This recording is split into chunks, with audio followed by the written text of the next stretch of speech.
Tara, samahan niyo ko maglaro ng Who's the Spy dito sa Webpad. Ang role natin ay spy na naman tayo at wala tayong word. Kaya huhulaan natin yung word ng mga villager.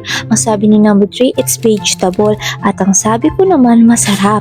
Sabi ni number 1, kulay violet. Ang nasa isip ko noon, baka talong yung word nila, eggplant. Kasi nga 'di ba kulay violet. So ayun, nagpiki kaming dalawa ni number 2 at ang sabi niya dito, masakit sa mata pag hinahati. Ang nasa isip ko nga nun, eggplant kasi nga kulay violet sabi ni number 1. Kaya tinype ko mahaba. At sa huli, na-realize ko na masakit nga pala sa mata yung sibuyas pag hinihiwa. Kaya naman tinype ko dito ay onion. Kaya ayan guys, isisend ko na yung onion na word nila. At ayun, nanalo ako bilang spy.